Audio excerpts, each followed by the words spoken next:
안녕하세요. 퇴근한마 이현우입니다. 박원순 서울시장이 메르스를 옮길 위험이 높은 인물로 지목했던 35번 의사 환자. 상태가 매우 좋지 않습니다. 박원순 시장과 공방을 벌였던 이 환자가 위독한 상태입니다. 한편 박근혜 대통령은 여당 지도부의 반대를 무릅쓰고 미국 방문을 전격 취소했습니다. 올해 중 양국 정상회담은 어려울 것 같습니다. 메르스로 내후 외환을 겪고 있는 한국입니다. 이번 사태 어디까지 불통이 튈지 잠시 후에 알아보겠습니다.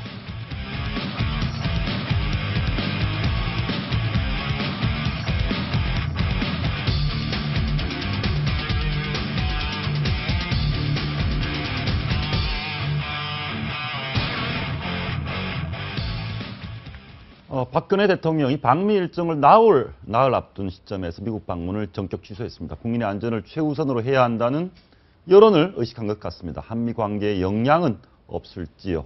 이영작 저 한양대 석자 교수 모시고 자세한 얘기 나눠보겠습니다. 어서 오십시오. 네, 안녕하세요.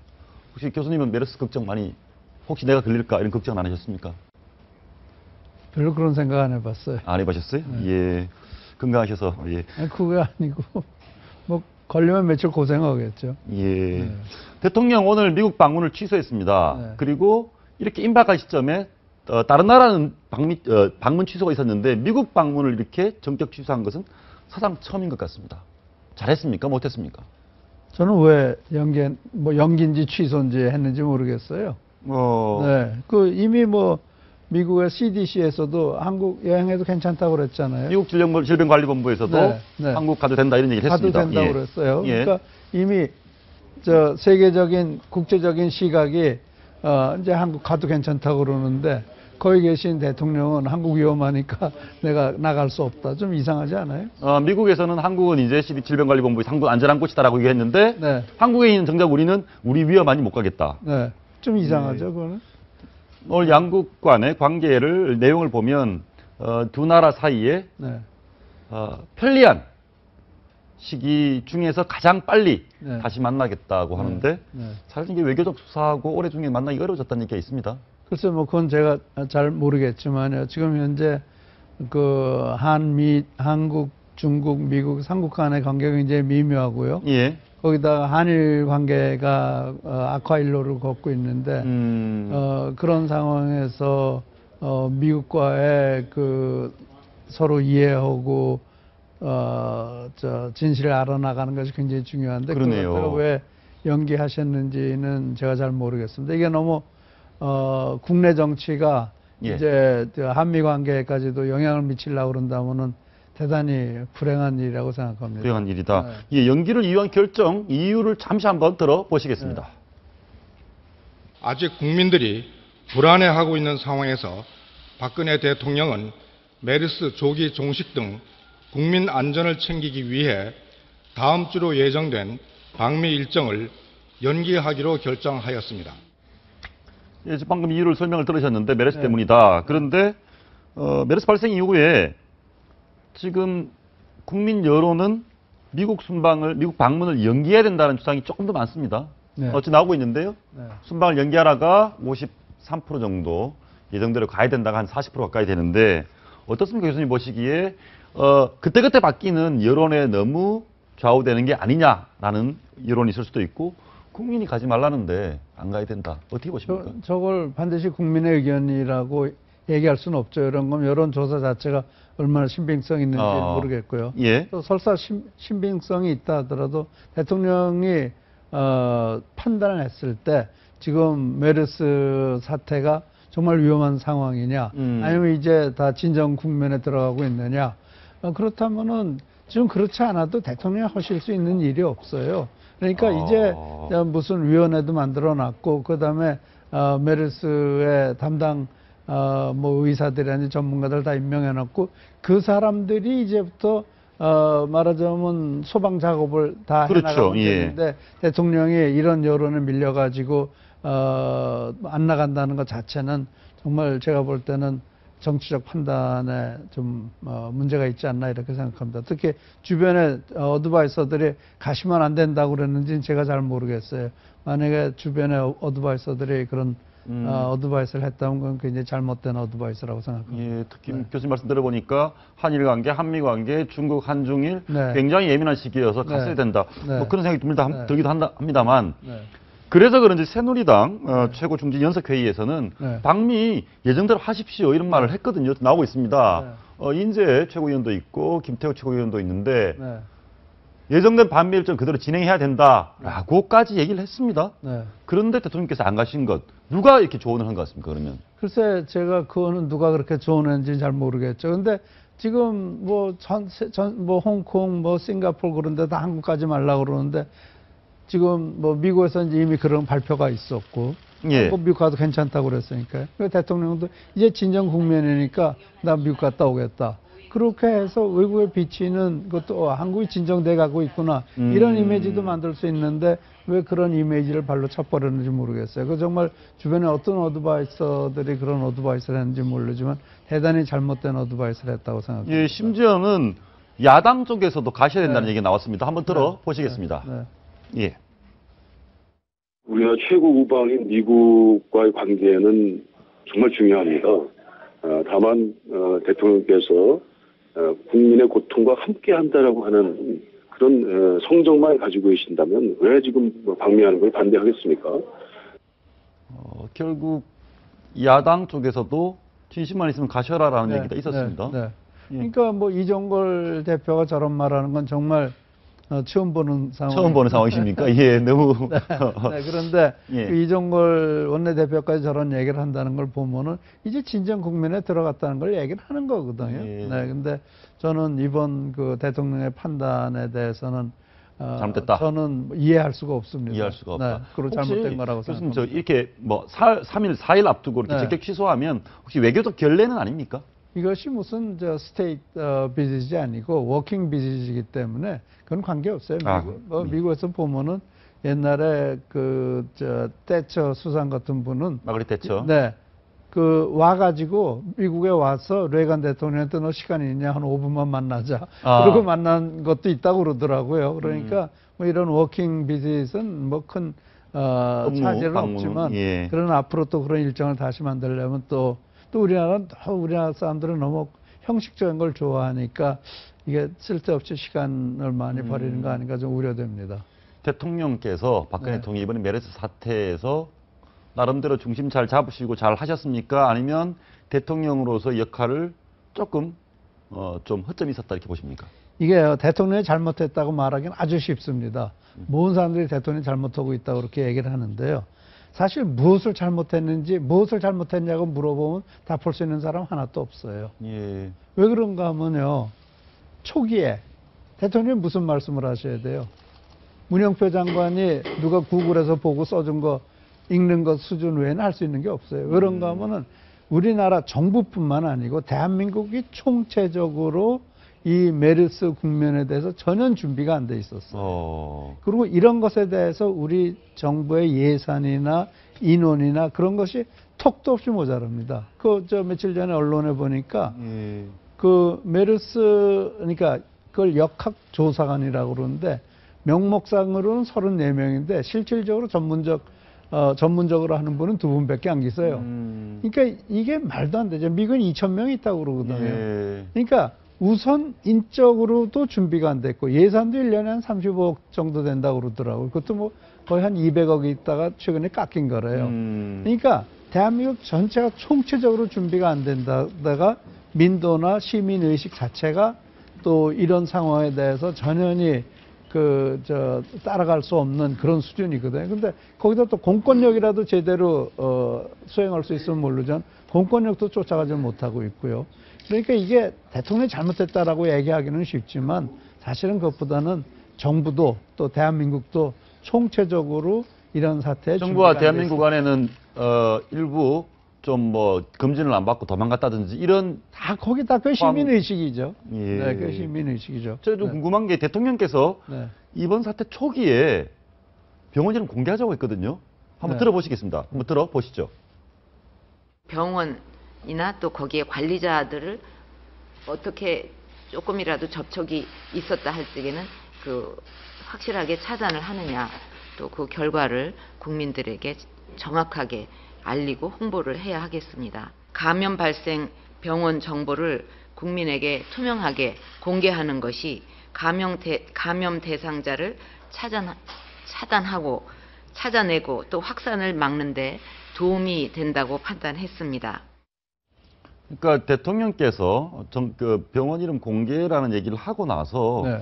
무려 이틀 이상 지나서 공개가 됐습니다. 네. 그러니까요, 그게 지금 정부에서도 정부의 그 관료들이나 정부 기관 담당자들이 예. 이거를 대통령이 그런 말씀하셨지만 이거를 어떻게 공개해야 되는지조차도 몰랐을 거예요. 어떤 병원을 어떻게 공개해야 되느냐도 몰랐을 거예요. 네, 그러니까 그게 얼마나 준비가 안 됐느냐. 그러니까 정부가 대통령이 무슨 말씀을 하시더라도 대통령이 하신 말씀을 이행해 줄 만큼 전혀 준비가 안 돼 있어요. 그래서 이게 정말 그 전염병 후진국이라고 볼 수가 있습니다. 그러니까 특정 이번 상황에 대해서 어떤 네. 뭐 정부 부처라든지 이제 네. 정치인이랄지 네. 국민이랄지 병원이라든지 의사랄지 네. 특정 누군가 탓을 해서는 곤란하다. 네. 그러니까 이게 누군지요. 이런 일이 벌어지면은 미국에서는 서전 제너럴이라고 있어요. 예. 그 사람이 책임을 지고 지시를 받아서 명령을 내리면은 그 명령이 그대로 성립이 돼버립니다. 우리나라는 그런 체계가 없어요. 예. 그러니까 제가 말씀드리자면 중국이 2003년도에 그 사스가 터졌을 때 막 우왕좌왕하지 않았어요. 예, 예. 그래서 얼마나 많은 사람들이 희생당했어요. 지금 우리가 하고 있는 것이 바로 우왕좌왕하고 있는 겁니다. 이 우왕좌왕하는 와중에 네. 본인이 메르스 전사다를 자처하신 분 박원순 서울시장인데요. 네. 네. 발언 잠시 한번 들어보고 네. 얘기 나누겠습니다. 네. 들어보시죠. 네. 서울시의 모든 행정력을 총동원해서 메르스의 확산 방지와 시민의 안전을 지키는 길에 집중해 나갈 것입니다. 서울시 자체적으로 더 강력한 대책을 세워 나갈 것입니다. 이 시간 이후부터는 제가 직접 대책본부장으로 진두지휘에 나가겠습니다. 박원순 시장 이런 얘기도 했습니다. 정부가 네. 중앙정부가 잘 못할 것 같으면 나한테 권한을 달라라는 얘기도 하셨고 심야에 전격적으로 1,500명이 걸릴 위기다. 네. 이렇게 네. 나서기도 했고 네. 공도 있고 과도 있는 것 같습니다. 어떻게 보셨습니까? 그런데요, 지금 이런 사태에서 진두지휘라는 것이 무엇을 하는 것이 진두지휘라는 걸 알고 말씀하셨는지 모르겠어요. 진두지휘는 뭡니까? 그분이 그랬잖아요. 예, 진두지휘하겠다. 박원순 시장은 방역대장. 본인이 진두지휘를 하겠다고 그러면은 경기도에서 환자 못 들어오게 하겠다는 거예요. 그럼 서울 시내에서 환자 못 나가게 하겠다는 거예요. 서울하고 경기도 완전히 차단시켜 놓고 출입을 금지하겠다는 거예요. 뭐 하겠다는 거예요. 그러고요, 확진 판정권을 달라고 그랬거든요. 예. 그런데 확진 판정이라는 게 얼마나 어려운 문제인지 아세요? 그런가 하면요, 확진 판정했는데 이 사람은 확진인데 아니라고 판정을 했다고 그러봐요. 근데 실제로 이 사람은 환자라고 그래봐요. 근데 이 사람은 아니라고 그래서 안심하고 나갔는데 알고 보니까. 그러니까 이 확진 판정이라는 것이 무시무시하게 어려운 일이고 힘든 일이에요. 예. 그리고 확진 판정권을 달라 서울에 질병환경연구소 거기가 대한민국 질병관리연구소만큼 시설이 돼 있고 인원이 있어요? 어림도 없다고요. 지금 우리나라 질병관리연구소조차도 시설이 안 되니까 민간 시설들을 지금 이용하고 있어요. 예. 우리나라 민간 시설은 세계적인 수준입니다. 그런데요, 내가 그 민간 연구소에 있는 분을 얘기하는 걸 들어봤더니 이거 굉장히 정밀하고 정교하게 해야 되기 때문에 하루에 몇십 개밖에 못 한대요. 그런데 박원순 시장이 저렇게 얘기를 했죠. 거기다가 또 그 35번 환자하고 막 말이 또 오가고 그러잖아요. 뭐 본인한테 확인하지도 않고 그랬다. 그러니까 저렇게 해서 어떻게 뭐가 되겠어요. 그리고 국민들한테 그것도 밤 11시에 그런 발표한다는 건 그건 국민들 위협하는 거 아니에요? 그래서 저건 굉장히 문재인 대표는 아주 잘하신 일이라고 그러지만 제가 볼 때는 그분이 그런 말씀을 왜 하셨는지 모르겠어요. 오히려 이거는 박원순 시장이 전문가들에게 맡겨야 된다. 이렇게 얘기를 하고 우리가 중앙정부에 협조를 하겠다 해야 되는데 대한민국이 못하니까 내가 하겠다. 대한민국 대통령 물러나셔 내가 하겠습니다. 그런 얘기한 거는 뭐가 달라요? 그렇지만 어찌됐건 그 박원순 시장이 막 그렇게 얘기를 함을 계기로 해서 뭐 경각심이랄까요? 온 국가적인 그런 게 조금 높아진 측면도 있지 않습니까? 그걸로 공포감만 심어준 거죠. 공포감 심어줬지만 그걸로 인해서 변한 게 뭐가 있어요? 변한 거 하나도 없어요. 대통령이 이미 6월 3일 날 공개해야 된다고 그러지 않았어요? 예. 네. 근데 그것이 시행이 안 된 건데요. 예. 네. 알겠습니다. 그러니까 만약에 박근혜 대통령도 밤 12시에 기자회견을 했더라면 또 얘기가 달라졌을지도 모르죠. 그건 그렇게 하면 완전히 정치적 쇼죠. 대통령께서 나서서 큰일 난 것처럼 얘기하면 안 되는데. 더 큰일 나는 거죠. 예. 그런데 그러다 보니까 조국 서울대 교수가 네. 트위터에다가 네. 현재 대한민국 대통령은 또 있습니다. 네. 박원순인가요? 이렇게 썼습니다. 네. 어찌 보면 메르스 사태 진정이라는 목표가 있는데 네. 다소 뭔가 정치적 의미로도 보이거든요. 네. 국가적 재난 상태에서 이렇게 정치적으로 비치는 부분, 이 부분은 좀 다소 아쉽게 네. 보이기도 합니다. 근데 저는 조국 교수가요, 정말 대한민국 최고의 지성인이라는 분이란 말이에요. 그러니까 이럴 때는 이 정권이 내가 지지하는 정권이다, 지지하지 않는 정권이다를 떠나서 예. 대통령을 도와주고 나라를 안정시켜야 되는데 비비베베 꼬고 앉아 있잖아요. 예.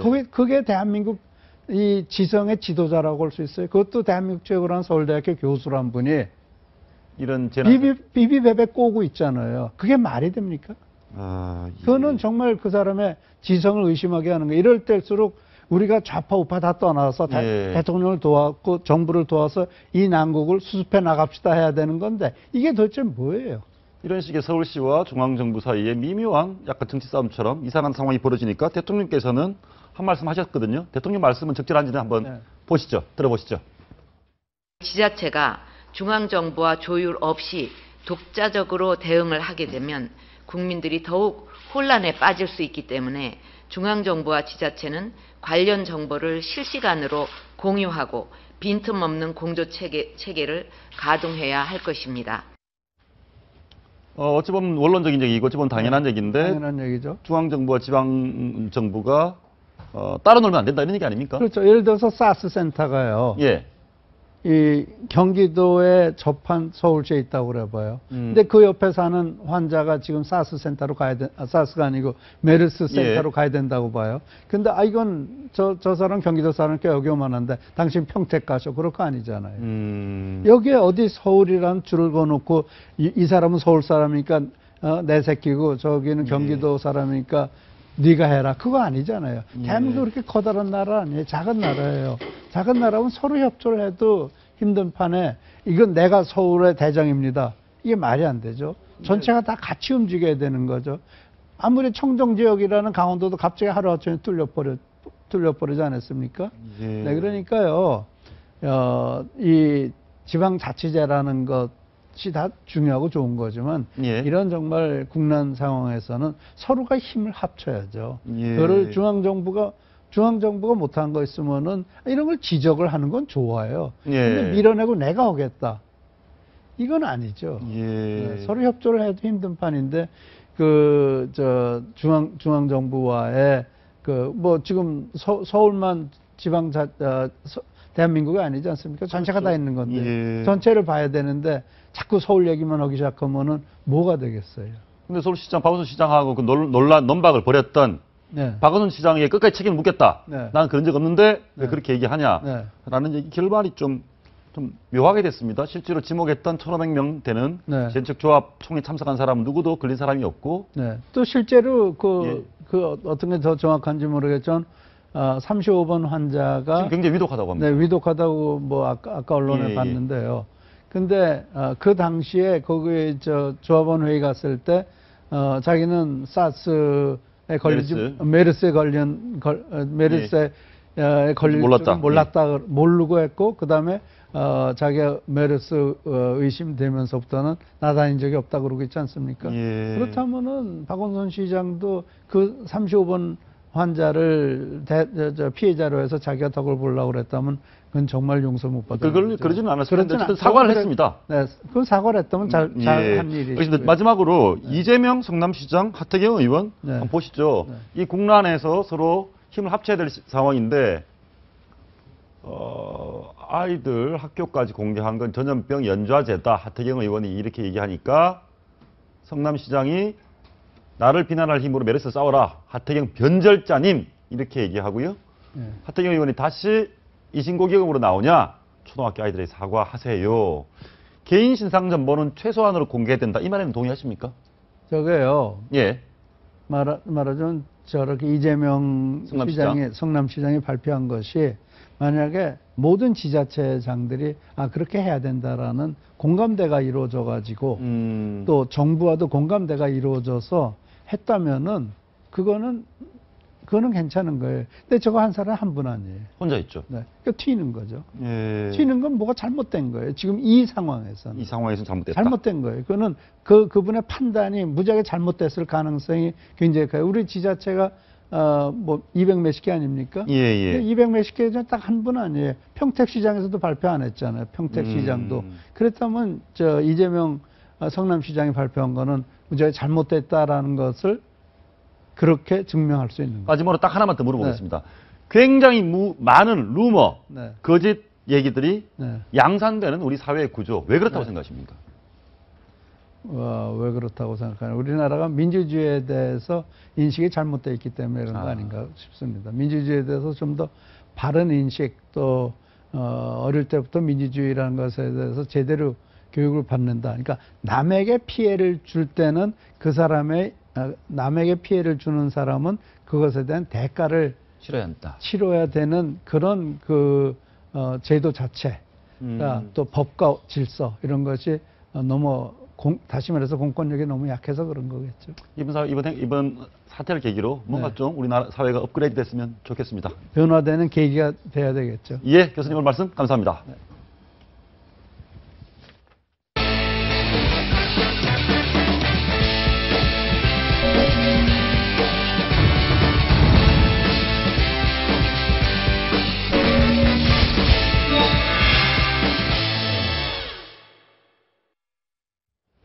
메르스 진압에는 늑장 대응보다 과잉 대응이 낫다. 이렇게 해서 박원순 시장이 얘기했는데요. 13만 명이 모여서 시험을 치러야 하는 서울시 공무원 시험, 이것은 강행하겠다고 합니다. 뭔가 좀 앞뒤가 안 맞지 않느냐, 이런 얘기가 나오고 있습니다. 정치부 조순 차장과 함께 짚어보겠습니다. 어서 오십시오. 네, 안녕하십니까.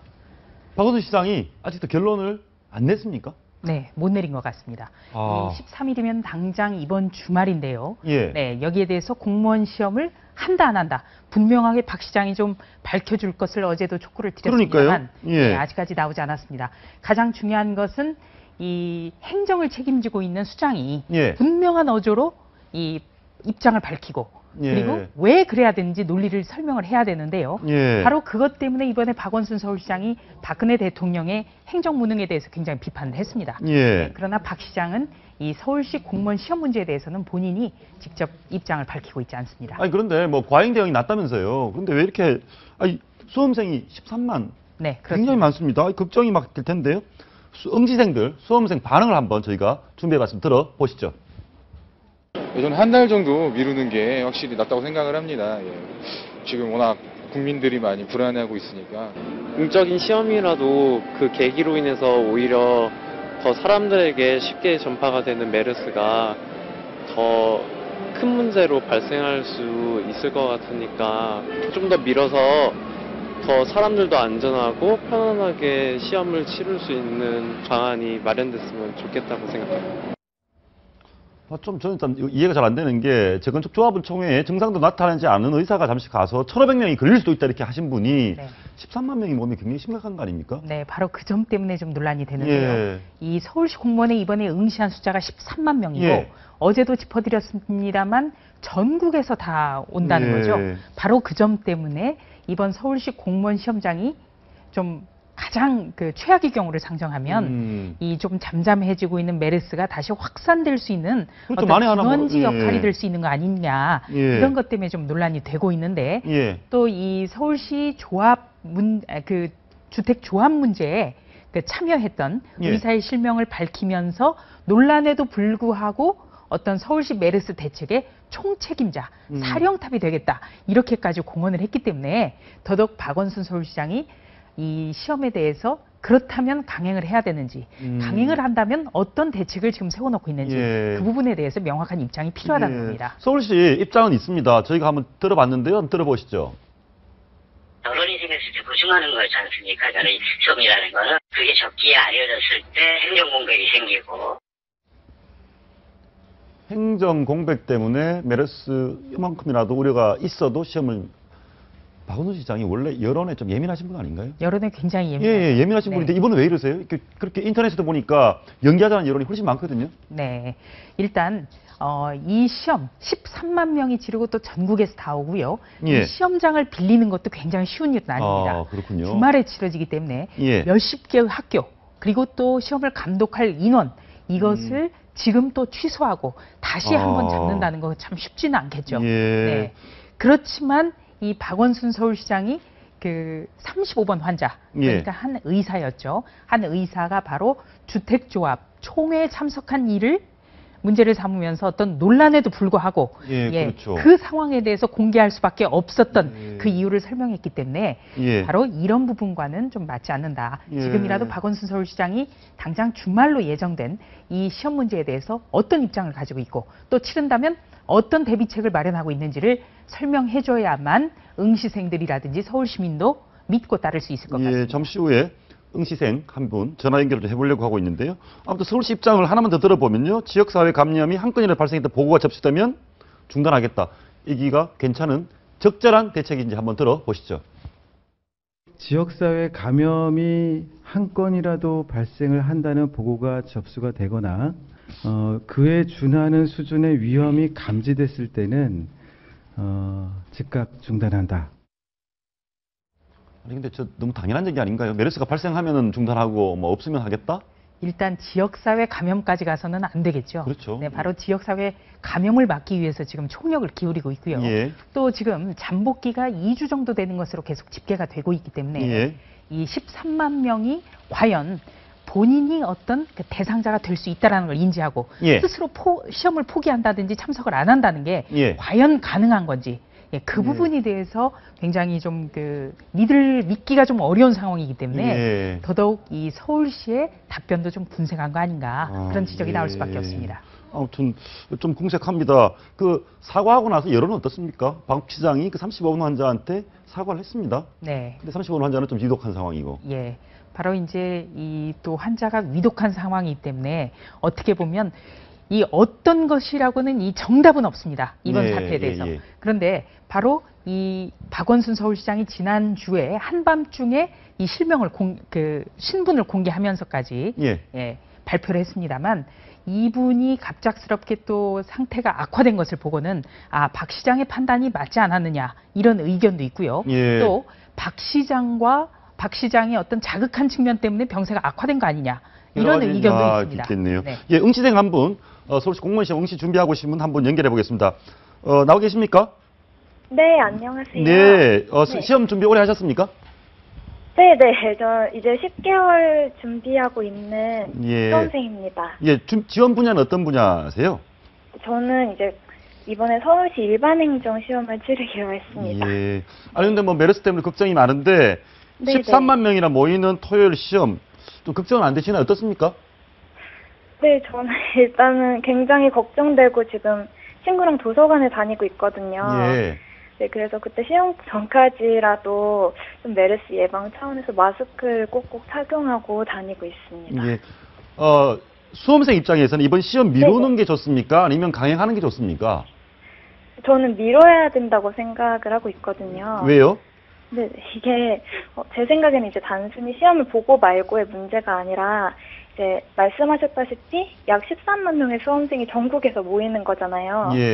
그만큼 이제 메르스가 한 명이라도 감염되게 되면 영향력이 클 것이라고 생각도 되고요. 또 이제 제 친구 같은 경우에는 4월달에 국가직 시험을 본 상태예요. 그래서 7월 초에 보는 면접을 준비하고 있는데 만약에라도 이번에 시험을 보러 갔다가 감염되게 되면은 또 정말 큰 타격을 입을 것 같아서. 그러네요. 면접도 보러 갈 수 없고. 네, 그렇습니다. 서울시에서는 마스크 준다고 하는데요. 이 정도로는 대책이 좀 부족하다 이렇게 보시는 거네요? 네, 아무래도 뭐 마스크를 주는 거는 괜찮은 조치겠지만 아무래도 근본적으로 해결은 조금 안 된다고 생각을 하고 있거든요. 알겠습니다. 아무튼 뭐 시험 준비 잘 하시고요. 오늘 말씀 감사합니다. 네, 감사합니다. 수험생 얘기 들어보니까 걱정을 많이 하고 있네요. 지금 사실 걱정을 많이 하고 계신 분 중에 한 분이 황교안 총리 후보자입니다. 재밌는 게 황교안, 이종걸, 노회찬 세 분이 친구라면서요? 네, 그렇습니다. 경기고 동기 동창이죠. 예. 바로 72의 졸업생입니다. 예. 1976년에 졸업을 했는데요. 이 72 졸업생들은 그 가장 마지막으로 선지원, 그러니까 시험을 치렀던 세대이기도 합니다.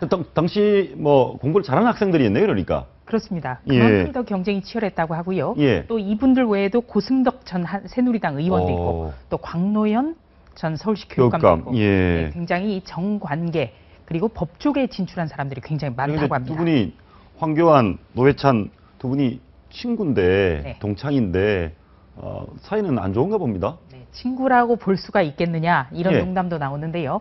예, 우선 새정치민주연합의 이종걸 원내대표 같은 경우에는 지금 황교안 후보자를 맹공해야 되는 제1야당의 원내대표입니다. 예. 그러니까 어떻게 하면 가장 효율적으로 그 아픈 부분을 끄집어낼 수 있느냐 예. 이 부분에 대해서 전략 총사령탑이고요. 예. 예, 오늘 그 증인으로 채택이 돼서 지금 황교안 후보자의 어떤 그 검증에 참여하고 있는 노회찬 전 의원의 경우는 예. 바로 2007년에 이른바 삼성 엑스파일 사건 때, 예. 네, 그 삼성의 이른바 떡값을 받았다고 하는 검사의 실명을 전부 공개를 했다가 예. 그 기소가 됐습니다. 오. 네, 그때 서울지검 2차장 검사로서 사건을 수사했던 게 바로 황교안 후보자입니다. 그러니까 이미 황교안이라는 친구가 노회찬이라는 친구한테 의원직 상실하게 된 원인 제공을 하나 했고 네. 이번에는 농담이지만 복수열전인가요? 어떻습니까? 예. 글쎄요. 총리로서 갑하지 않다 이런 당시 얘기를 2007년 예. 사건에 대해서 그러니까 어떤 불가피하다고는 하지만 현행 법에 어긋나기 때문에 기소가 됐고 또 예. 그로 인해서 의원직 상실 결정을 받았죠. 예. 기소를 한 것은 황교안 후보자였습니다만 법원의 판단은 당시 대법원에서 내렸기 때문에 예. 과연 이것을 황교안 후보자 혼자서 어떤 노회찬 전 의원의 의원직 상실을 이끌어냈느냐 이 부분에 대해서는 예, 아니라고 그러네요. 봐야 되겠죠. 예. 그런데 노회찬 전 의원의 경우에는 계속해서 이 부분을 중심을 삼아서 이 황교안 후보자는 정말 자격이 없다 이렇게 비판을 해왔고요. 예. 오늘 아침에도 예. 라디오 인터뷰에서 이 공안검사 출신이 나와 있네요. 예. 네, 그렇습니다. 불법 도청한 사람과 수사를 촉구하고 보도한 사람만 처벌하고 제대로 수사하지도 않고 사건을 덮었다. 한마디로 자격이 없다. 이렇게 비판을 했습니다. 물론 그 노회찬 전 의원이 이 부분 때문에 그 전직 의원이 됐고 지금 현직 의원 자리도 지금 박탈을 당했지만 예. 노회찬 전 의원이 자신의 사건을 통해서 계속해서 그 사건만으로 총리 후보자를 비판하는 것도 그다지 좋아 보이지는 않습니다. 예, 알겠습니다. 근데 이종걸 새정치 원내대표랑은 사이가 좋은 모양이죠. 같이 찍은 사진도 있던데 보니까. 네. 예. 굉장히 가까운 사이라고 합니다. 그래요. 네, 이번에 예. 황교안 후보자의 그 딸이 결혼을 했죠. 지명 직후에. 그렇죠. 황교안. 그래도 예. 화환을 보냈었고요. 네, 그리고 또 이 황교안 후보자 같은 경우에는 이 공안을 중점적으로 하는 아주 예. 공안통의 대표적인 검사였기 때문에 예. 이 노무현 정권 때 굉장히 마찰이 많았습니다. 그리고 예. 2005년에 강정구 교수를 구속해야 된다라고 계속해서 건의했다가 바로 천정배 당시 법무부 장관의 불구속 수사 지휘권 이 발동되게 된 아주 그 주역 중에 한 사람인데 그렇군요. 이것 때문에 검사장 승진을 2번이나 못했습니다. 예. 검사장이라고 하면 검찰의 꽃 그러니까 군으로 치면 장군이죠. 예. 별을 다는 건데요.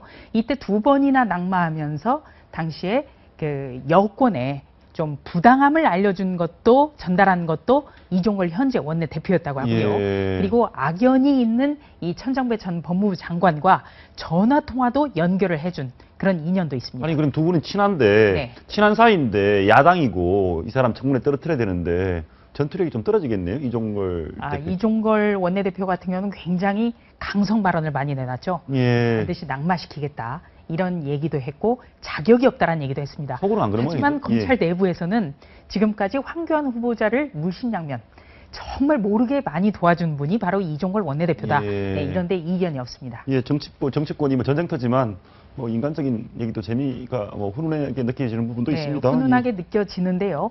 검증은 검증대로 철저하게 해야 되는 거죠. 예. 그것이 공사의 어떤 구별의 제일 원칙이라고도 볼 수가 있습니다. 예. 그런데 이번에 황교안 후보자 같은 경우에는 각종 제출을 요구받은 자료를 제출을 전혀 하지 않았습니다. 예. 네, 본인의 어떤 그 단마진, 만성 두드러기죠. 이 병역 면제 부분에 대해서도 자료가 없고 또 전관 예우 의혹이 일고 있는 각종 자료 요청에도 응하지 않았습니다. 그런데 뭐 사과를 많이 했습니다. 총리 후보자 사과를 어떻게 하는지 한번 보시죠. 부적절한 수임이었다 이렇게 생각하지 않습니까? 제가 사례가 좀 깊지 못했다 이런 생각을 합니다. 여러 가지 이야기들이 덧붙으면서 이런 불필요한 말이 나오게 되었습니다. 그런 불필요한 말을 한 부분에 대해서는 잘못되었음을 말씀드립니다. 계속 낮은 자세, 그 얘기도 한번 들어보겠습니다. 담마진이라는 질병을 모르셨죠, 과거에? 네, 몰랐습니다. 예, 담마진, 피부병 때문에 이렇게 됐다고 되어 있는데 이 부분에 대해서도 해명을 했습니다. 들어보시죠. 약을 안 먹으면 이게 굉장히 두드러기가 심하고 가렵고 이래서 집중을 할 수가 없습니다. 전투를 해야 되는데 긁히고 그러면 이거 집중을 할 수가 없다. 예, 어떻습니까? 저 담마진으로 병역을 면제받은 거에 대해서 해명이 됐습니까, 이제? 네, 우선 이 담마진으로 인해서 군을 면제받은 경우가 지극히 드물기 때문에 야당에서는 이 부분을 맹공을 해왔습니다. 뭔가 문제가 있다. 그리고 또 이 대통령이 특히 여성이기 때문에 국군 통수권을 위해서라도 총리는 군에 갔다 오는 게 좋겠다. 이런 논리도 폈었습니다. 네, 그런데 어떤 이 부분을 뒷받침하는 자료 제출도 미비했고 또 야당으로서는 이 부분에 대해서 진실 규명을 위한 노력도 부족했다라는 같은 비판도 나옵니다. 진단은 의사가 나왔다면서요? 네, 오늘 청문회에 나왔습니다. 당시에 만성 두드러기 때문에 군 면제를 했고 이 절차가 굉장히 적절했다라고 오늘 증언을 했었죠. 당시 그 담당 의의가 나왔습니다. 네, 그렇기 때문에 그렇게 얘기하는데 야당으로서는 뭐 더 이상 이 부분에 대해서 문제 삼을 수 있을 것 같지는 않고요. 그래서 이제 법조계 일각에서는 진실로 어떤 야당에서 실체적 진실을 규명하고자 하는 그런 어떤 마음가짐이 있었다면 적어도 이 황교안 후보자와 함께 사시 공부를 했다라든가 아니면은 또 같이 연수원에서 생활했다든가.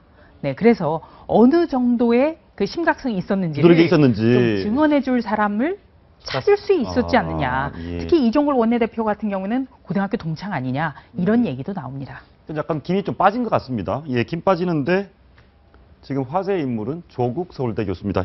혁신위원회에 들어갔네요. 혁신위원이 돼버렸습니다. 조국 교수 이제. 네. 드디어 바깥에서 훈수만 하다가 그라운드 안으로 들어온 겁니까? 네, 드디어 이제 제도권 정치로 드디어 들어왔습니다. 네, 2011년부터 지속적으로 이 현재 야당으로 들어온다.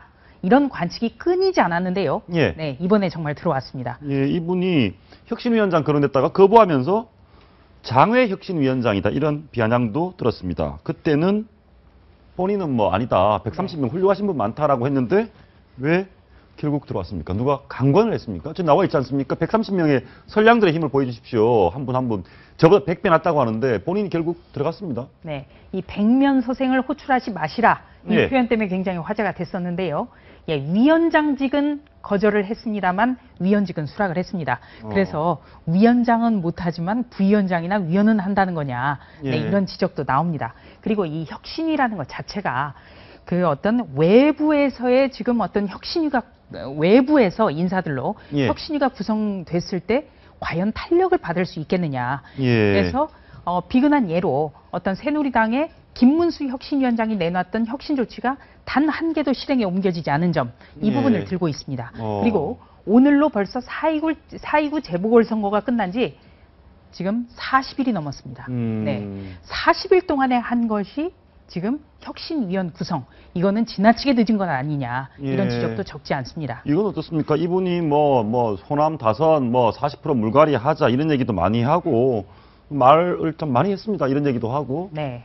근데 지금 저 혁신위원 들어가서 막 이렇게 치는 거 아니냐 이런 얘기도 있거든요. 바로 저 점 때문에 지금 어떻게 보면 문재인 대표에게 가장 절실한 부분이 당의 단합 아니겠습니까? 그래서 단합을 해야 된다. 이거를 호소를 했고 단합을 위한 워크숍도 다녀왔습니다만 지금까지 서울대 조국 교수가 해놨던 얘기가 너무나 많습니다. 특히 4선 이상 의원 다수 용퇴 문제라든지 특히 호남의 다선의 물갈이 이 부분을 거론해왔기 때문에 결과적으로 혁신위는 그렇게밖에 갈 수 없는 거 아니냐. 그리고 김상곤 전 교육감이 혁신위원장으로 내정이 일찌감치 됐습니다만 그래도 여전히 실질적인 혁신위원장은 조국 교수 아니냐. 그리고 어떻게 보면 조국 교수가 지금까지 지나치게 문재인 대표와 가깝다는 점을 좀 보여줬기 때문에 지금 어떤 당의 단합을 꾀하면서 혁신도 함께 꾀할 수 있느냐. 이 부분에 대해서는 좀 아닌 것 같다라는 지적이 나옵니다. 이런 건 어떻습니까? 교수직 그만둬야 되나요? 저 정도로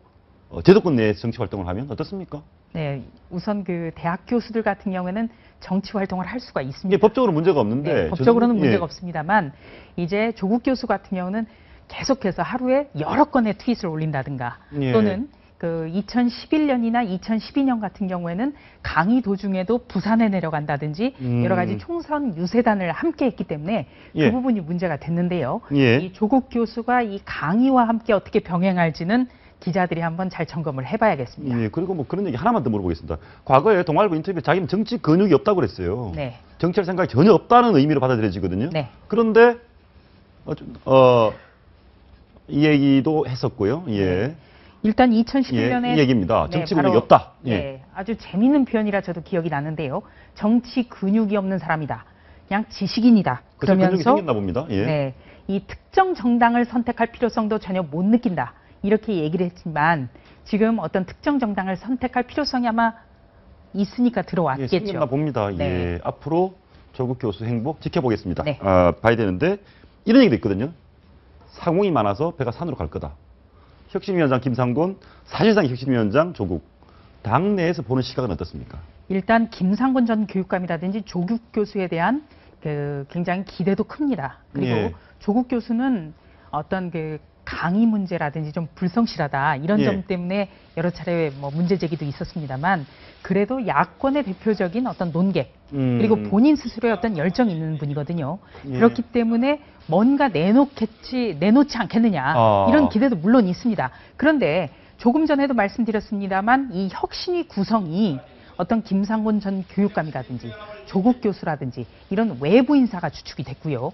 네. 그리고 또 그 지나치게 개파 안배도 이루어졌습니다. 어떤 안철수 전 의원과 가까운 분 한 분이라든가 아니면 문재인 대표 사람이라고 볼 수 있는 최인호 위원장이라든지 네, 이런 부분 때문에 이 개파가 이렇게 복잡하고 이렇게 다양한 구성원이 한 목소리를 낼 수 있느냐 이 부분에 대해서는 좀 의아하다는 지적이 나옵니다. 예, 조국 교수 행보 저희가 앞으로 한번 지켜보겠습니다. 오늘 조사장 말씀 고맙습니다.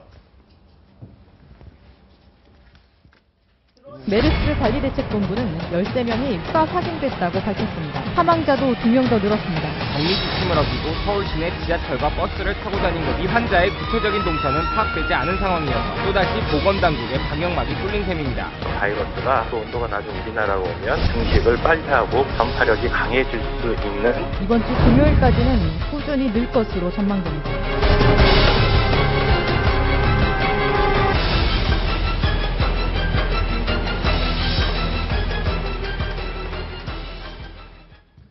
삼성 서울병원 의사인 35번 메르스 환자 박원순 서울시장과 진실 공방을 벌이기도 했습니다. 현재 산소호흡기를 착용하고 있고 상태가 매우 위중하다고 합니다.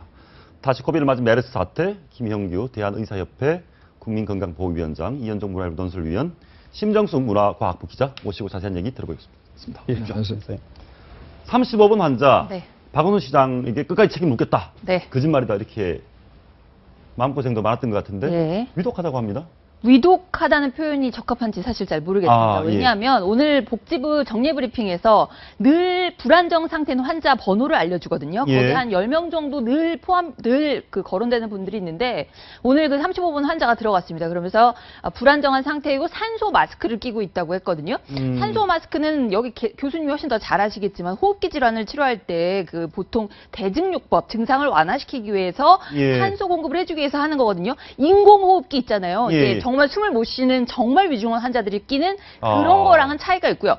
지금 현재 서울대병원의 격리병동에서 입원돼서 지금 치료를 받고 계시거든요. 그 35번 환자분께서요. 근데 제가 이제 서울대병원 쪽을 계속 연락해서 정말 어떤 상태인지 여쭤보려고 했는데요. 어쨌든 환자 프라이버시기 때문에 아직 그쪽에서는 구체적인 얘기는 하지 않고 있고요. 어쨌든 뭐 불안정한 상태였던 분들은 계속 리스트에 들어갔다가 내일 브리핑에서 또 빠지기도 하고 계속 그랬거든요. 그래서 지켜봐야 될 것 같습니다. 위독이라는 표현은 다소 과하다 이렇게 보시는 거죠? 예, 그럴 것 다소 과한 것 같고. 그런데 좀 걱정이 저희가 좀 봤으면 좋겠는데 환자가 둘 다가 뭐 어제를 계기로 해서 메르스가 진정되는 듯한데 다시 늘고 있다 이런 측면도 있거든요. 두 분 어떻게 보십니까? 지금 진정 국면에 접어들었습니까? 아니면 다시 늘 수도 있는 상황입니까? 그거는 이제 어저께 그 정부에서 발표한 그 내용을 한번 좀 잘 기억을 하셔야 될 것 같습니다. 어저께 그 정부의 민관 합동 그 대책 TF 팀장이 김우주 교수가 보니까 예. 뭐라고 얘기를 했냐면은 우리가 놓치고 있는 2차 감염자가 있다. 그래서 이 놓치고 있는 2차 감염자로 인해서 3차 감염자의 아웃브레이크가 있을 수 있다라고 얘기를 어저께 했거든요. 여전히 걱정은 된다. 걱정이 될 뿐만이 아니라 아웃브레이크도 있을 수 있다라고 생각을 하고 있는 겁니다. 급속한 확산 말씀하시는 거죠? 그렇죠. 대폭발. 네. 예. 그러니까 제가 약간 보충 설명을 드리면 예. 1차 평택 성모발의 그 피크는 한번 지났고요. 예. 지난 걸로 잠복기까지 포함해서 다 지났다고 판단하는 것 같고요. 두 번째 한번 유행이 완전히 그게 이제 삼성 서울발 응급실발이었던 거고요. 그것도 이미 정점을 지났다고 판단을 하고 있습니다. 보건당국이 잠복기까지 계산했을 때 이미 지났고 숫자가 계속 나오긴 하겠지만 그건 검사 대상에 대한 결과가 나오기 때문인 거고요. 이미 잠복기까지 계산했을 때 그거 역시도 감소세다 이렇게 판단을 하고 있고요. 지금 교수님께서 말씀하신 3차 유행이라는 거는 그 밖에 계속 병원을 옮겨 다닌 환자들이 있었잖아요. 그분들이 거쳐간 새로운 병원들, 예를 들어서 건대병원이라든지 강동경희병원이라든지 뭐 이런 병원들이 실제로 있었다는 얘기는 아니고요. 그런 병원들이 신규로 들어오면서 다시 한번 모르는 어떤 유행이 올 수 있다. 이런 식으로 보건당국은 판단하고 있는 겁니다. 예, 제가 보면 설명 한번 드리겠습니다. 분홍색 환자들이 평택 성모병원. 네, 1차. 이분들 많이 이제 생겼다가 다 사라졌습니다. 그리고 이 고동색 여기가 서울 삼성병원 이만큼 생겼다가 줄어가고 있습니다. 그러니까 여기 이 두 색깔 환자들은 더 이상 많이 나올 가능성이 별로 높지 않지만 새로운 색깔이 여기서 이제 노란색이랄지 초록색 쪽이 이렇게 확 나올 수도 있다. 그렇게 새 진원지가 될 수 있다는 건데 맞습니다. 예, 그렇죠. 교수님께서 말씀해 주시겠지만은 감염병이라는 건 어쨌든 차수가 거듭될수록 독성이라던가 이런 게 조금 달라진다고 알고 4차 감염, 5차 감염, 6차 감염, 7차 감염이 가면 독성이라든지 뭐 전염성이라든지 이런 것들이 좀 일반적으로 낮아진다고 그렇게. 물론이죠. 이제 3차 감염 이제 조금 좀 다르긴 하지만 지금 이 걱정하는 거는 이 3차 감염이 지금 우리가 알고 있는 건 삼성 서울병원에서 이제 브레이크 한 번 있었지 않습니까? 근데 이런 브레이크가 한 번 더 있을 거라는 거죠. 그러니까 4차 감염은 아닌 거죠. 그러니까 3차 감염이 2차 감염을 막지 못했기 때문에 3차 감염이 나타나고 있고 이것이 삼성 서울병원이 아닌 다른 데서 나타날 수 있다는 가능성을 지금 정부에서는 예측하고 있는 거고요. 이제 4차 감염까지 확인된 바는 없지만 일단 감염 횟수가 이제 지나갈수록 독성은 좀 약해지는 걸로 그리고 전파력도 약해지는 걸로 그렇게 알고 있습니다. 그리고 참 걱정이 임산부입니다. 임산부도 감염이 됐다 이런 얘기도 나오고 있는데 어떻습니까? 임산부 감염 확인이 됐습니까? 뭐 양성이다 음성이다 말이 많더라고요. 재검진도 또 한다고 하고요. 네. 어제 일단 삼성병원에서 1차 검사를 했을 때는 양성 판정이 나왔고요. 근데 어제도 열은 그렇게 크지 않은 상태셨고 근육통이 좀 있는 상태셨다고 합니다. 산모께서. 그리고 다시 긴급하게 2차 검사를 했는데 그거는 박 시장께서 이제 권한을 위임받았잖아요. 서울시 보건환경연구원. 거기서 검체를 다시 가져가 가지고 2차 검사를 했는데 거기는 또 음성이 나왔어요. 아닌 걸로 나왔거든요. 그래서 이 검체를 다시 채취를 해 가지고 이제 정부 국립보건연구원까지 계속 이 검사 판정을 해왔던 국립보건연구원에서 최종 판정을 할 거라고 하고 이르면 오늘 결과. 오늘 결과가 나온다. 한번 이 임산부 얘기 한번 들어봤으면 좋겠는데요. 참 태아가 있으니까 더 걱정이 많을 것 같습니다. 한번 들어보시겠습니다. 전염되는 병이라서 걱정도 되고 임산부 그럼 과연 치료가 어떻게 하게 될지 그 부분부터 걱정이고 저도 지금 임신 4개월인데 어떻게 해야 되는지 조금 더 구체적으로 가이드라인이 일단 있었으면. 아이고, 아기 갖고 있으면 임신 중이면 더욱더 불안할 텐데 임산부가 감염된 사례가 외국에는 있었네요. 보니까 태아가 감염된 사례. 태아는 감염 안 되나 보죠? 태아는 잘 감염되지 않지만 이제 외국의 사례에서도 보듯이 이제 산모 자체가 워낙 위중하다 보니까 이제 태아는 괜찮았지만 이제 산모가 사망한 사례거든요. 이제 지금 우리나라의 경우는 지금 저분이 거의 이제 임신 말기에 가까우신 데다가 비교적 건강하셔서 아이고, 저 아랍에미리트에서 너무나 슬픈 사연이네요. 아기는 출산을 했는데 산모는 상황이 다르지 않을까 생각을 하고 있습니다. 다를 거다. 이 위원님 지금 정부 쪽에서는 어느 정도 좀 위험한 상황 지났다고 보고 있는 것 같습니다. 일단 뭐 아침에 김무성 대표 이야기도 그렇고 일단 뭐 당국자 이야기는 일단 좀 고비는 넘긴 것 같지 않는가 뭐 이렇게들 일단 전망하고 있는데 물론 전문가들은 아닙니다만은 일단 정부 차원에서는 일단 좀 이 추세가 뭐 좀 수그러들기를 바라는 바램 플러스 이제 어느 정도 정부의 판단이 좀 있는 것 같습니다. 아마 그렇기 때문에 여러 가지 이제 좀 대통령의 방미가 일단 좀 연기된 것도 보면 일단 뭐 물론 지금 상황에서 과연 뭐 연기가 필요한가 또 이렇게 수그러드는데 그렇지만 또 워낙 이제 정부 대응 자체가 조금 불안하니까 이제 그런 측면에서 이제 연기를 하신 것 같은데 일단은 뭐 여러 가지 하여튼 정부 판단은 일단 좀 어느 정도 고비는 좀 연결지 않는가라고 보는 것 같습니다. 어느 정도 고비는 넘어갔다고 하는데 사실 걱정했던 게 10대 환자가 나오고 또 임산부가 이렇게 되고 이런 돌발적인 추가로 걱정할 수 있는 사건들이 또 생길 수도 있는 건가요? 아이들이 또 발생한다든가? 가능성이 희박합니까? 아니, 물론 가능성은 어떤 가능성도 있습니다. 사실 그보다 더 심각한 거는 지금 지역 감염입니다. 지역 감염. 여태까지 우리가 다 이게 병원 내 감염이거든요. 그런데 지역 감염에 대한 보고가 아직 없기는 하지만 지금 우리가 사실 가장 걱정스러운 것은 혹시라도 지역 감염이 있을까봐 이제 가장 걱정을 하고 있는 겁니다. 우리 산부인과 전문의 연결을 한번 해보겠습니다. 지금 보니까 10대도 환자가 발생하고 산모가 임신부가 감염이 되면 더욱더 걱정인데 김숙희 산부인과 서울시 의사회 회장이시네요. 김숙희 원장님 나와 계십니까? 네. 임신부들 병원 옵니까? 걱정돼서 병원에 안 오기도 한다고 하던데요. 네. 그러니까 뭐 전화 상담들은 하는데요. 그러세요? 정기 검진들도 조금 줄어들고 있습니다. 주로 어떤 걸 많이 물어보나요? 메르스 관련해서. 되게 이번 양성 판정을 받은 임산부와 같은 병원에 또는 비슷한 시기에 입원했던 그 임신부들이나 가족들이 좀 불안해하고 있는 것 같습니다. 그런 경우는 아마 병원에서 연락이 가거나 지침이 갈 것입니다. 일반 임신부들은 뭐 이렇게 너무 걱정하지 말고 손 씻기라든지 개인위생 수칙을 잘 지키면 될 것입니다. 아니 근데 회장님 그런데 그 임신부들이 정기적으로 그 정기 검진을 받아야 되지 않습니까? 네, 정기 검진을 받아야 되죠. 걱정돼서 근데 병원에 안 간다. 병원에 안 가는 게 맞습니까? 그래도 정기 검진 받으러 가야 되는 거죠? 물론 지금 그 메르스 사태가 곧 진정될 것이라고 생각이 되고 있습니다. 그렇기 때문에 그 병원이 전부 다 메르스에 지금 감염이 된 상태가 아니잖아요. 그렇기 때문에 그 안심하고 진료 받으실 수 있습니다. 혹시 산모 임신하고 있는 상태인데 열이 난다. 이러면 약 못 먹죠? 물론 먹을 수 있습니다. 그리고 그 메르스가 그 태아에 미칠까봐 혹시 또 걱정하고 그러나요? 그렇죠. 네, 근데 지금 이게 메르스가 처음 중동에서 발생한 게 2012년이고 지금 2014년에 그 중동 요르단에서 한 명 사산이 되었다는 케이스가 하나 있습니다.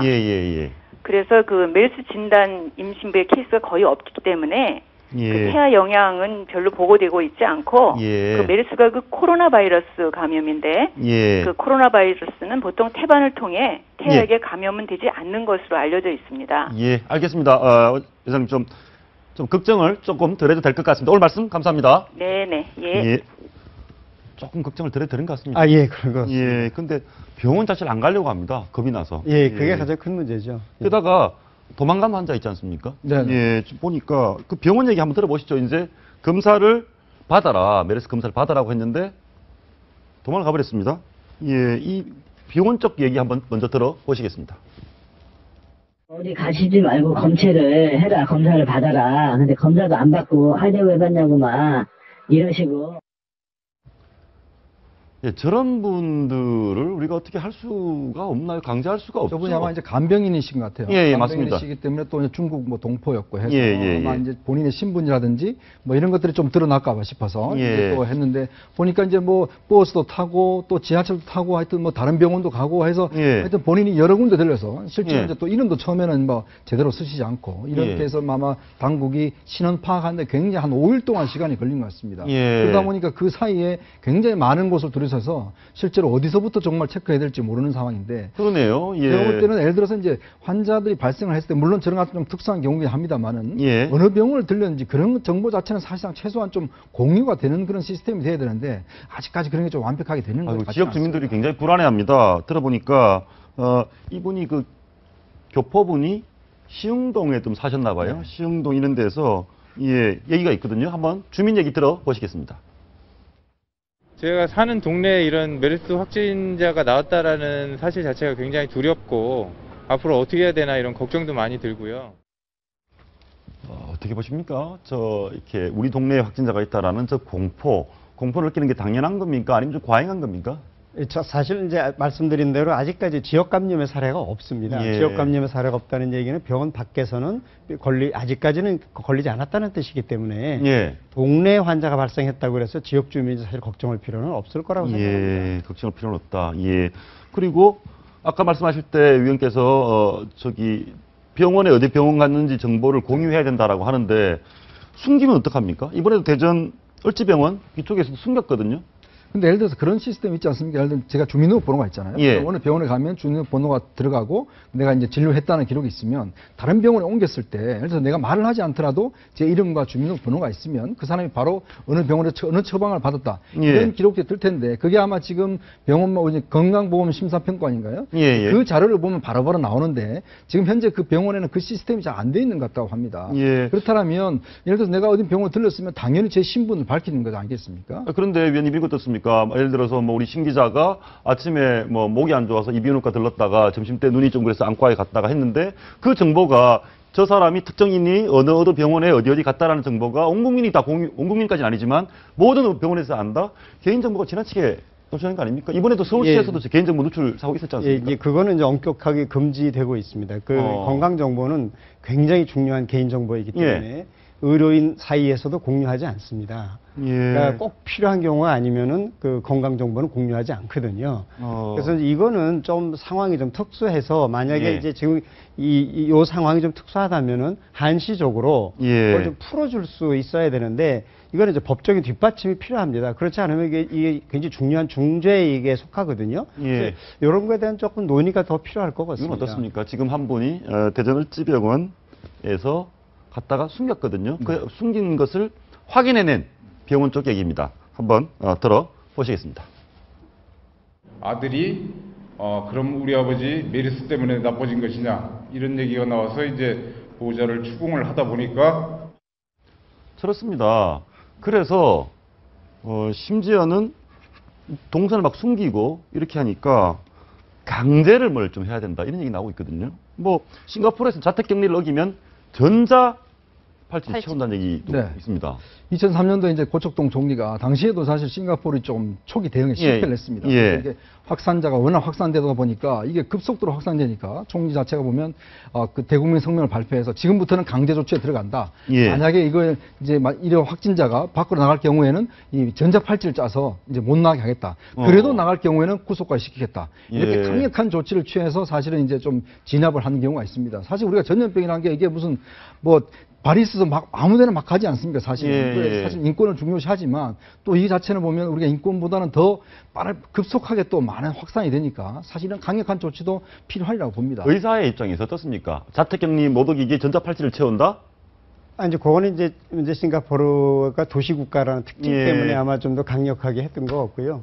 혹시 도움이 될지 몰라서 이제 미국의 사례를 잠깐 소개시켜드리면은 미국에는 이제 자택격리의 필요성이 인정이 되면은 우선 검역관이 그 자택을 방문합니다. 방문해서 이분이 자택격리를 할 수 있는 상황인지 예를 들어서 혼자 밥을 끓여 먹을 수 있고 그다음에 가족이 있다면 가족이 적어도 2m 이상 충분히 떨어져 있을 수 있는 공간이 있는지 즉 집이 얼마나 넓은지 그렇군요. 화장실을 따로 쓸 수 있는지 이런 걸 다 살펴본 다음에 그다음에 이제 그 사람들의 지적 능력이라든지 행동 능력을 봐서 자택격리가 가능하다고 생각이 되면은 그럼 이제 자택격리에 들어가기 전에 일단 여러 가지 수칙을 쫙 설명을 다 합니다. 가족들에게. 그렇게 하고 보호장구라든지 사용법을 다 가르쳐 주고, 그 다음에 생필품도 공급해 주고, 수시로 와서 그걸 확인을 합니다. 그렇지 않으면 이제 이 시설 격리를 하게 됩니다. 그래서 이 환자가 전혀 불안해하지 않고 자택격리가 된다 하더라도 정부에서 설명 다 해주고 수시로 와서 생필품 대주고 보호장기 대주고 이렇게 하면은 누구도 도망가지 않죠. 근데 지금 우리는 아마 아직까지는 그렇게 못하는 게 아닌가 싶습니다.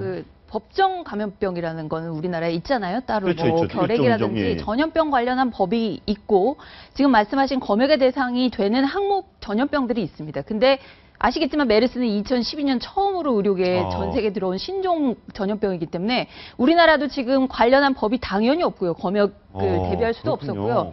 그 법정 그 감염병에 지정돼 있는 병에 만약에 걸린 분들이 이렇게 마구 행동을 하면 경찰력이나 행정력이 당연히 동원해서 강제로 뭔가를 할 수 있습니다. 뭐 현행범으로 체포한다든지. 근데 지금은 이제 이 신종 감염병에 대해서 지금 막 다 지금 어수선한 상태고 그런 상태이기 때문에 지금 개인정보도 전혀 보호가 안 되고 모든 현재의 룰 같은 것들도 지금 뭐 여야 할 것 없이 막 그냥 다 공개하고 있지 않습니까? 예. 아까 의료인들도 선생님 말씀하셨지만 실정법을 위반해가면서 개인정보를 다 이렇게 노출하고 있는 거거든요. 예. 나중에 끝나고 난 다음에 한번 다 되짚어봐야 되는 문제가 될 수 있을 것 같습니다. 병원 실명 공개 손실도 그렇고요. 예.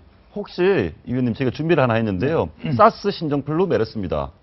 개인적으로 지금까지 느끼시기에 메르스, 신종플루, 사스 중에 뭐가 제일 무서운 병 같습니까? 사실 저는 사스를 제일 두렵게 봤습니다. 이 사스 사스를? 같은 경우는 예를 들어서 중국 같은 경우는 싱가포르에서는 하여튼 한 아파트 동에 뭐 700명이 죽고 뭐 사스 같은 경우 하여튼 중국에서는 엄청난 사상자를 냈지 않습니까? 사스 제일 무섭다. 네.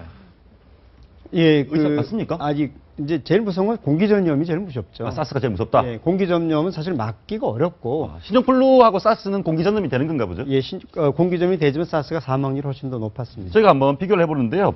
신종플루하고 메르스입니다. 기간도 다르고 이제 또 진행 중인 점은 있는데 메르스는 지금 감염자 108명 정도입니다. 그런데 신종플루는 32,000명이었고요. 현재 진행 중이긴 하지만 메르스 사망자는 9명인데 신종플루 사망자는 무려 260명입니다. 그런데 치사율은 상당히 낮고요. 그러면 신종플루와 메르스 중에 뭐가 더 위험한 병입니까? 의사 입장에서 보시면.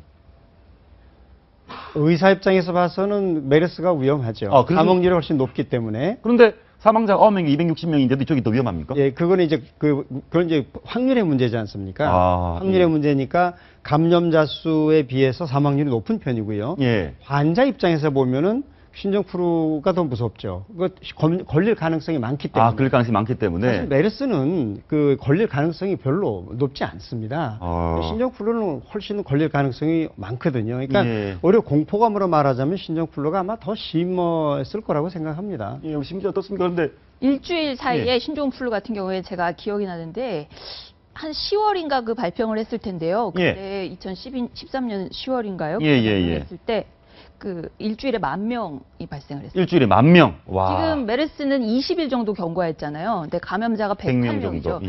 요것만 보더라도 그렇게 선생님 말씀하신 것처럼 전염력이라는 거는 신종플루에 비하면 뭐 그렇게 그래도 타미플루라는 게 그때 또 있어서. 그러네요.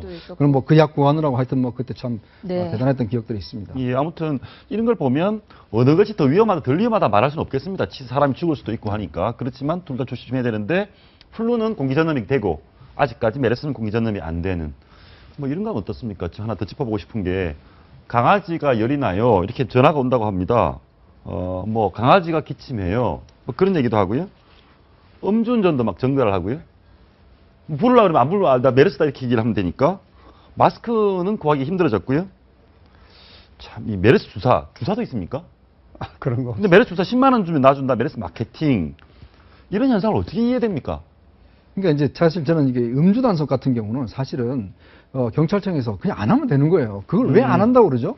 저는 그것 자체, 발표 자체가 보면 상당히 좀 바보스럽다는 생각이 드는 게, 예를 들어 그런 문제가 생기면 이제 안 하면 되는 거예요. 그리고 사람들이 안 한다고 그러니까 더 그 부분에 대해서 당연히 안 할 것이다. 그래서 음주를 하는 그런 현상이 있는 거거든요. 행정력이 예를 들어서 그 문제가 발생을 하면 그냥 조용히 안 한다고 하면은 괜찮을 것 같아서 괜히 불러서 문제를 일으키는 그런 상황 같습니다. 메르스 주사 10만 원짜리 주사는 그런 거 없다는 거죠. 맞아도 예, 그러면 아직까지는 그런 거 없습니다. 효과가 없습니까? 네. 네, 메르스 효과가 없다. 그런 소리를 전 사실 처음 들었습니다. 메르스 주사했다는 얘기 여기서. 하여튼 우리나라 국민들 사이에서 떠도는 얘기고요. 그리고 여러 가지 괴담을 안 믿는 사람도 있지만 믿는 사람도 있어요. 저기 인터뷰한 사람들 얘기가 있는데요. 낭설이라고 생각할 수도 있고 진실로 생각할 수도 있습니다. 들어보시겠습니다. 정확성 부분에서는 많이 떨어진다고 생각은 하지만 그래도 실제로 어떤 사람이 그런 식으로 얘기를 했을 때는 아예 근거 없는 낭설이라고 생각하진 않거든요. 혼란스럽고 그래서 그냥 근데 일단 안전하게 마스크하고 다니거나 뭐 손 잘 씻고 다니거나 그게 최선인 것 같아요. 예. 마지막으로 저런 얘기가 있는데 그것만 짚어보시죠. 이름 바꿀까요? 메르스? 이름 때문에 그렇다 이런 얘기가 있거든요. 이게 뭐 이름 때문에 이름 가지고 사실 예. 문제겠습니까? 이게 뭐 어차피 발생했는 지역에 일단 이름을 따르는 거고 또 이걸 무슨 뭐 우리나라 이름으로 한다고 할 때는 또 뭐 코러스라고 그러기도 하기도 하지. 뭐 예. 워낙 우리나라가 이제 많이 했으니까 좀 그런 건 좀 넌센스인 것 같습니다. 예. 이제 오늘 마지막으로 그 하나만 더 물어보겠습니다. 의사 입장에서 보실 때 진정 가능성이 더 많아 보입니까? 조금 더 위험해 보입니까? 그거는 아마 오늘 발표하는 그 폐렴 전수조사 결과가 예. 굉장히 중요할 거라고 생각을 합니다. 예. 그 폐렴 전수조사를 한다는 말 자체가 결국은 우리가 놓친 환자가 있다는 가정하에 지금 폐렴 그 전수조사를 하는 거고 예.